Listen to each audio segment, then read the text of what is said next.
जय हिंद विद्यार्थियों। आज हम बायोलॉजी की क्लास करेंगे। वैसे कि जैसा कि आप जानते हैं इस वाली क्लास को आने में काफ़ी देरी हो गई, माफ़ी है आपसे, पर याद रखिएगा आगे आने वाली क्लास में जल्द ही आती रहेगी। अभी क्या है वो एग्ज़ाम वगैरह का समय चल रहा है तो समय नहीं मिल पा रहा मेरी वीडियो बनाने का। पर अभी डेली तो नहीं कह सकते हैं, पर हफ्ते में एक बार तो जरूर वीडियो आएगी और आपके भी लिंक टूट गई होगी पढ़ाई करने की। अब रिविजन हमेशा करते रहिएगा। चलिए अब पढ़ना शुरू करते हैं। हम बोन पढ़ रहे थे तो बोन में पहले थोड़ा रिविजन कर लेते हैं, ठीक है। रिविजन करना देखिएगा बहुत ज़्यादा जरूरी है। तो बोन यानी कि कंकाल, group of bone is called skeleton, ठीक है। स्केलेटन किसको बोलते हैं? Group of bone. कितने टाइप के कंकाल होते हैं? बाह्य कंकाल तथा आंतरिक कंकाल, एक्सोस्केलेटन तथा इंडोस्केलेटन।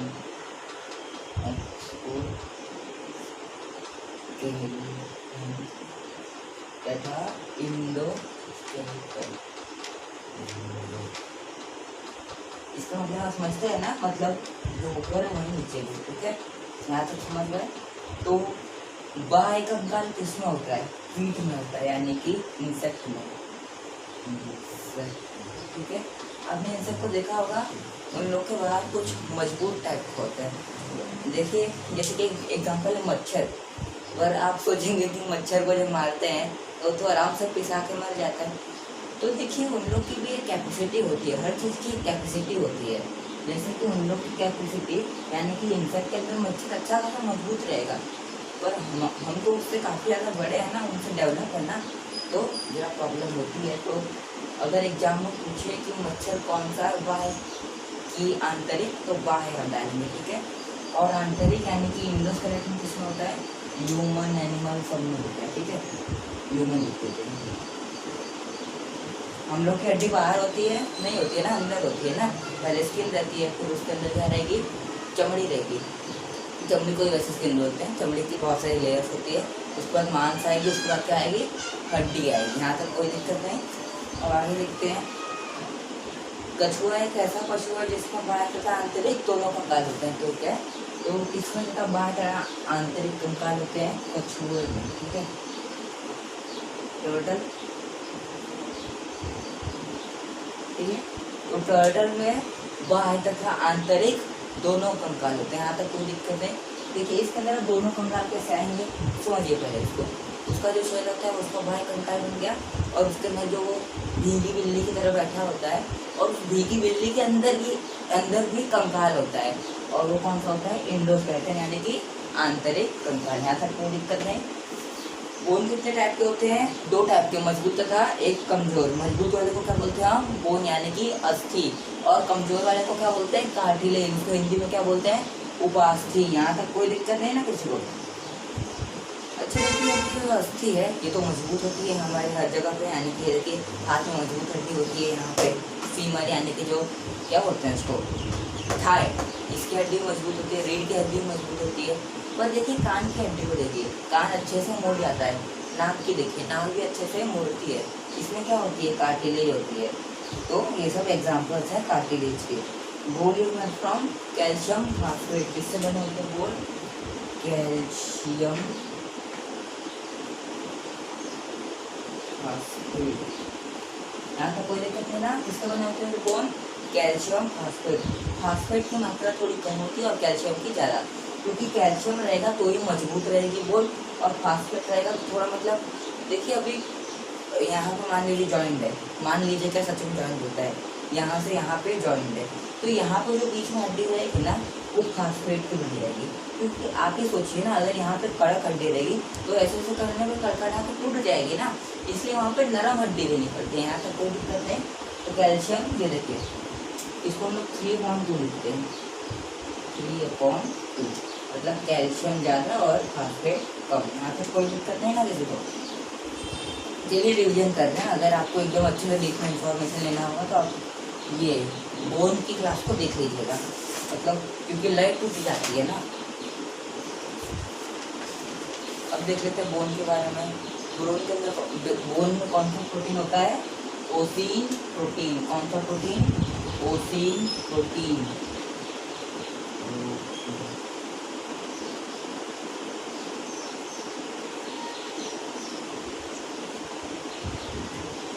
प्रोटीन के अंदर भी वैरायटी होती है ना। कुछ प्रोटीन होते हैं वो लोग जैसे कि अब जैसे कि क्या बताया हमको नहीं जानते उसके बारे में, पर काफ़ी सारे तरह के प्रोटीन होता है, ठीक है। और बोन के अंदर कौन सा प्रोटीन आया, ओसिन प्रोटीन, ये सब समझ लीजिए आप।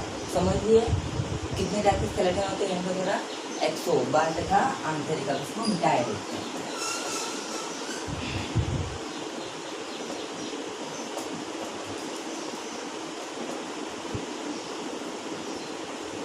कौन सा ऐसा जानवर होता है जिसमें दोनों कंकाल होते हैं, बाहर तथा आंतरिक, तो कौन सा होता है, कौन सा होता है, कटन में होता है, ठीक है। यहाँ पर कोई दिक्कत नहीं।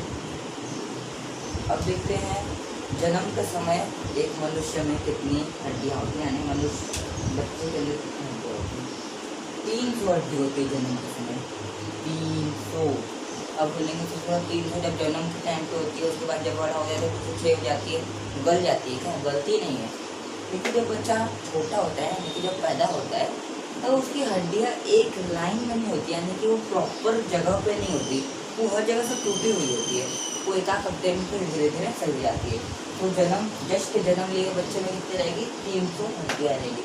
देखिए जो छोटे बच्चे होते हैं उनके अंदर किसी भी चीज़ का विभाजन बहुत तेज होता है, उन लोग का ब्लड सर्कुलेशन बहुत अच्छा होता है, इसलिए उन लोग को देखिए कहीं से भी लड़का मुँह छोड़ लेगा, उसका एक दो दिन में अपने आप ही सही हो जाएगा, ठीक है। अब देखते हैं बाल्य अवस्था में कितनी होती है, 208 होती है बाल्य अवस्था में, 208। देखिए हम कभी हिंदी में लिख देते हैं, कभी इंग्लिश में, तो कंफ्यूज में तो रहिएगा, वो जगह लिपि बन जाती है ना हमारे, बहुत अच्छा लगता है। तो बाल्य अवस्था में 208 कैसे रहती है, देखिए जब बच्चा छोटी उम्र में रहता है, यानी कि 1 से लेकर 12 के बीच, उस समय बच्चे के स्टर्नम के नीचे, यानी कि ये देखें मैंने आपको बताया ना, रिब्स के स्टर्नम के नीचे एक कौन सी हड्डी होती है, थाइमस ग्रंथि होती है। कौन सी, थाइमस ग्रंथि।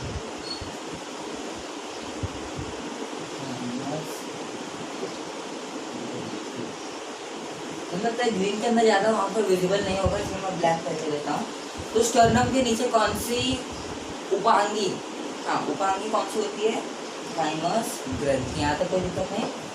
थाइमस ग्रंथि क्या बनती है, प्रोटीन बनाते हैं, इसलिए जो छोटे बच्चे होते हैं उनको प्रोटीन की कमी जल्दी नहीं होती है, ठीक है, पर हो जाती है कभी कभी, क्योंकि कभी कभी थाइमस ग्रंथि अच्छे से काम नहीं कर पाती है। और कुछ बच्चे होते हैं जो एकदम बिल्कुल सही खाना नहीं खाते, तो कुछ ना कुछ तो होगा ही ना भाई, थाइमस ग्रंथि पूरी शरीर को थोड़ी चला पाएगी, है कि नहीं है। छोटे बच्चे बाल्य अवस्था में कितनी हड्डी होती है, 208, और एडल्ट हो जाने के बाद कितनी हो जाती है, 206, ठीक है, 206 हड्डी एडल्ट हो जाने के बाद, यानी कि डेवलप्ड मैन हो जाने के बाद, ठीक है। अब देखते हैं इसके अंदर उत्तक कौन सा होता है बोन के अंदर, तो संयोजी उत्तक होता है, यानी कि कौन सा टिश्यू, संयोजी, ठीक है।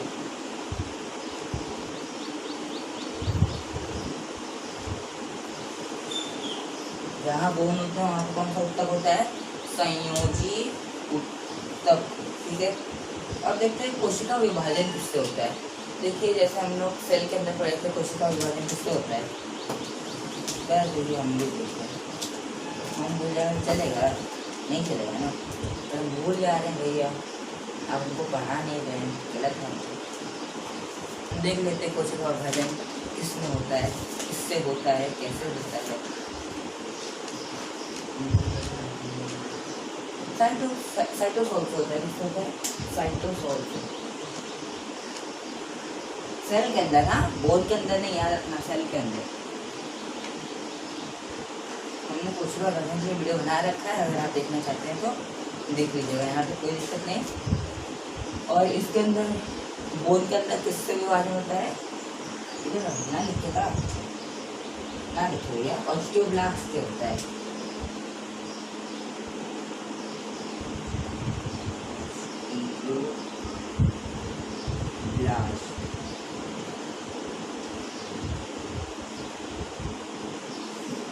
ठीक है। इससे होता है ऑस्टियोब्लास्ट, क्या करता है, विभाजन इसका, हड्डियों का। देखिए बोन की मैक्सिमम घनत्व तो कितनी होती है, 30 साल तक होती है, 30 साल तक मैक्सिमम घनत्व होती है। अब आप कहेंगे घनत्व क्या होता है, उसको तो हम लोग ने मास पढ़ा था, अंग्रेजी वाले मास बोलते हैं ना उसको। तो घनत्व देखिए 30 साल तक, मतलब अगर आपको कोई भी चोट लगवानी होगी ना तो 30 साल के पहले लगवा लीजिएगा हड्डी की चोट लगानी होगी। मतलब कुछ लोग चाहते रहते हैं ना कि प्रैक्टिकल करके देख लिया जाए, हड्डी टूटी तो कितना दर्द होता है, कितने दिनों बाद सही होती है। तो 30 साल के पहले ही चोट लगवा लीजिएगा, प्रैक्टिकल करके देख लीजिएगा। उसके बाद अगर लगाएंगे तो रॉड शॉड लगाना पड़ेगा, बहुत खर्चा होगा, ठीक है। और अगर आप प्रैक्टिकल करना चाहते हैं तो आप मेरे घर पे आइए, आपको जितना आपके अभी 206 हो गई होगी ना, 206 के हम 208 कर देंगे, 300 भी कर देंगे थोड़ी के, कोई दिक्कत नहीं, ठीक है। अब देखते हैं बोन के अंदर क्या होता है। बोन खोखला होता है, उसके अंदर बोन मैरो होता है। क्या होता है? Bone marrow.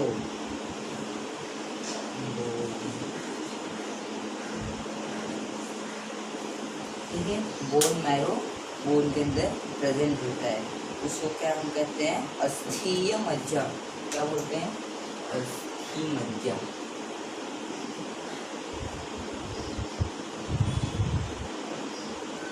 जब आप मुर्गा खरीद के लेके आते होंगे तो जब आप उसकी हड्डी को करके थूरते होंगे तो उसके अंदर देखते होंगे मकड़ी का जाला जैसा कुछ रहता है, उसी को हम कहते हैं अस्थीय मज्जा। इसके अंदर बोन से संबंधित कोई काम नहीं होता है, इसके अंदर खून बनता है। इसके अंदर बनता है कौन? बोन मैरो के अंदर, और बोन को खून की कोई जरूरत नहीं होती, ठीक है, यहाँ तक कोई दिक्कत नहीं। तो अस्थीय मज्जा क्या होता है? मकड़ी का जाला, जिसको आप चिकन बनाने के समय थूरते हैं, ठीक है। अगर आप कुकर के अंदर मुर्गा को 5-6 सीटी दिला दिए तो याद रखिएगा जो इंसान खाना खाएगा वो एक बार ऐसे करेगा तो हड्डी टूट जाएगा, पूरा अस्थीय मज्जा चूक जाएगा, ठीक है। अब देखिए बोन के अंदर ऊर्जा कैसे मिलेगी? बोन ऑटोमेटिक थोड़ी, उसको बिना ऊर्जा का काम नहीं चलेगा, उसको तो ऊर्जा चाहिए ना। तो बोन को ऊर्जा मिलती है लिम्फ से। किससे? नासिका से। नासिका।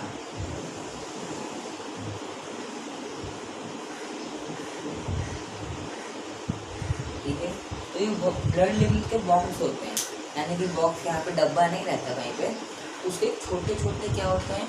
समूह होते हैं। पर कुछ जगह को छोड़ के ब्लड लिम्फ यानी कि नासिका के समूह होते हैं, जिससे हर हड्डी को कनेक्शन मिलता है। मतलब देखिए आजकल म्यूनसिपाल्टी वाले कैसे पानी का कनेक्शन दे रहे हैं, उसी तरह इन लोग को ऊर्जा के लिए नासिका का कनेक्शन मिल जाता है, ठीक है, यहाँ तक कोई दिक्कत नहीं। अब देख लेते हैं थोड़ा जोड़ के बारे में, जोड़ थोड़ा सा समझ लेते हैं। रब कर देना, अगर आप चाहते हैं स्क्रीनशॉट लेने का तो ले लीजिए, हम जुट जाते हैं, ठीक है। अब पहुँचिए,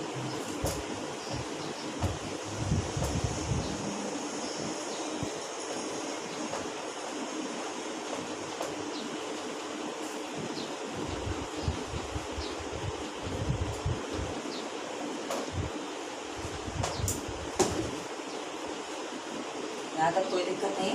अब आगे पढ़ते हैं जोड़ के बारे में, ठीक है।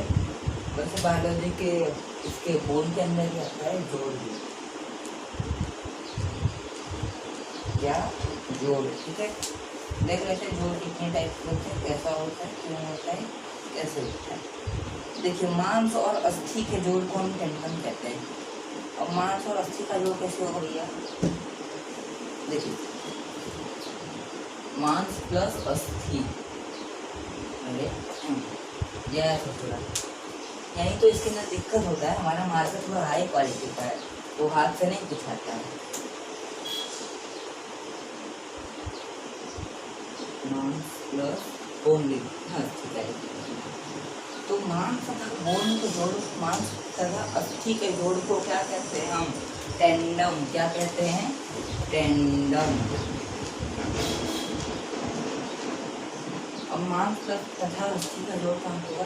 देखिए सबसे अच्छा कमर के अंदर, यहाँ पे पैर की हड्डी आके यहाँ पे कमर से मिलती है, ठीक है, उसे हम क्या कहते हैं? मांस का अस्थि का जोड़, जिसे हम क्या कहते हैं? टेंडम। अब देख लेते हैं हड्डी तथा हड्डी का जोड़ क्या होता है? Bone plus bone, bone plus bone is equal to ligament, ठीक है, लिगामेंट। बोन तथा बोन के जोड़ को हम क्या कहते हैं? लिगामेंट। यानी कि यहाँ पे हड्डी तथा हड्डी का जोड़ हो रहेगा, उसे हम क्या कहेंगे? लिगामेंट कहेंगे। एग्जाम्पल देखिए, यहाँ से इसकी हड्डी तथा ये हड्डी जहाँ पर मिक्स होती है यानी कि जहाँ जॉइंट होती है उसे हम क्या करेंगे, लिगामेंट करेंगे। अब देख लेते हैं मांस तथा मांस का। वैसे ये हड्डियों के अंदर तो नहीं आया पर फिर हम कर लेते हैं। तो मांस प्लस मांस इज इक्वल टू सेलेक्शन। क्या होता है,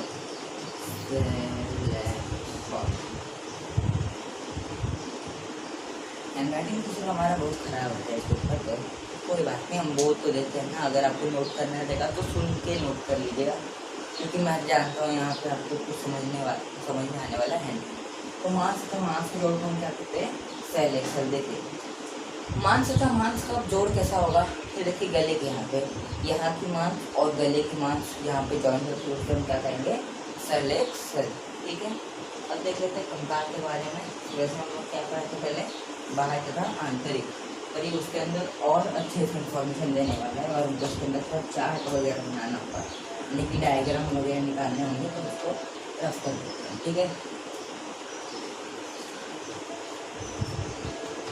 कंकाल। ठीक है, क्या होता है कंकाल,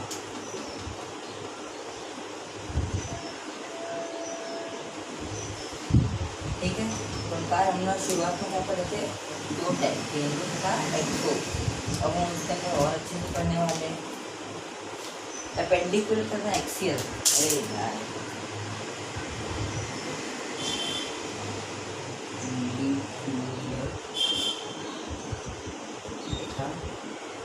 ठीक है,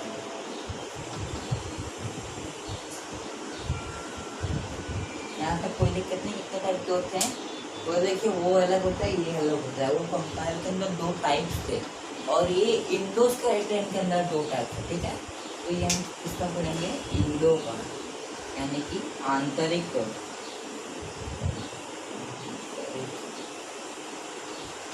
यहाँ पे कोई दिक्कत नहीं, देख लेते हैं। अपेंडिकुलर को उपांगी करते तथा एक्सियल को अक्षीय। उपांगी, अरे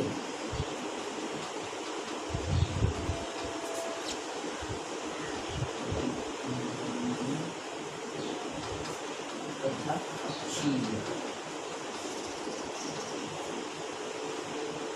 यहाँ तक कोई दिक्कत है ना किसी को। अब अपेंडिकुलर देखते हैं, क्या देखते हैं, अपेंडिकुलर। ये जो अपेंडिकुलर होता है ये हमको चलने फिरने में मदद करता है। ठीक है, और मूविंग। ठीक है, अपेंडिकुलर किस लिए कहा होता है, मूविंग करने के लिए। तो देखिए आपके कौन से ऑर्गन मूव होते हैं, यानी कि जैसे गला इधर से उधर हिलता है, पैर हिलता है, हाथ हिलता है। तो जो चीज़ें मूव होती है वो कौन सी हड्डी में आती है, अपेंडिकुलर हड्डी में आती है। अब देख लेते हैं हाथ के अंदर कितनी हड्डियाँ होती है, हाथ तथा पैर, यानी कि एक हाथ में कितनी हड्डी होगी, 30 हड्डी। कितनी हड्डी, 30 हड्डी। अभी तो हम आपको बस बता दे रहे हैं कि हाथ में 30 हड्डी होती है, हाथ तथा पैर में दोनों मिला के 30 नहीं, यहाँ क्या एक में 30, 60, 90, 120, यानी कि हाथ पैर को मिला के टोटल 120 हड्डी हो जाती है। ठीक है, तो कोई दिक्कत नहीं। अभी तो बस हम आपको बता दे रहे हैं इस तरह, बाकी हम बाद में आपको सारे नाम भी याद करा देंगे, बहुत अच्छी ट्रिक है। ठीक है, अब देख लेते हैं हाथ और कंधे का जोड़ को हम क्या कहते हैं। ये देखिए यहाँ पे हाथ है और एक कंधा है, इन दोनों का जो जोड़ है उसको हम कहते हैं स्कैपुला। क्या कहते हैं, स्कैपुला।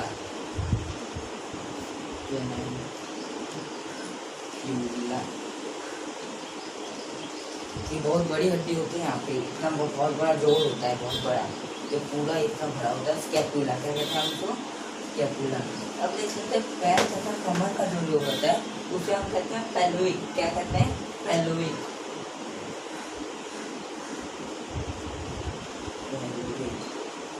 ठीक है, यानी कि पैर तथा कमर के जोड़ को हम क्या करेंगे, पेल्विक करेंगे। ये देखिए हमारी जो छाती होती है, छाती इसको कहते हैं, इसको कहते हैं।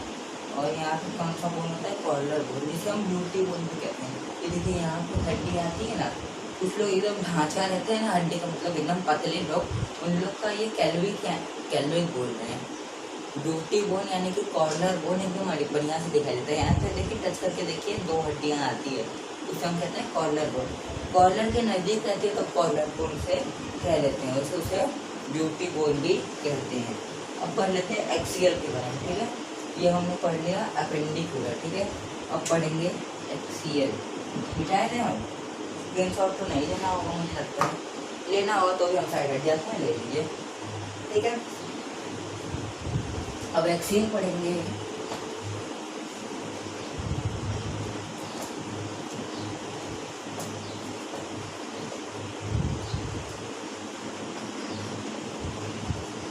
ठीक है, एक्सियल।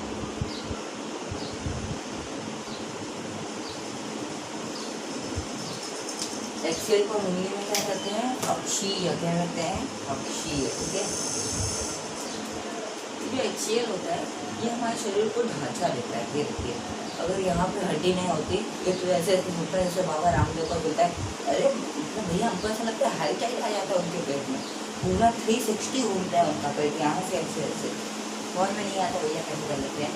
तो एक्सियल यानी कि ये जो एक्सियल के अंदर जो हड्डियाँ आती है वो हमारे शरीर को ढांचा देती है। ब्रेन के अंदर अगर हड्डी नहीं होती तो उसे दबाने में कुछ जाता है, ठीक है। तो नहीं कुचकना चाहिए ना, कहते हैं कि अगर दब जाती तो बहुत ज़रूरी होता है ब्रेन। तो ब्रेन के अच्छा कौन करता है? क्रेनियम करता है। कौन करता है? क्रेनियम।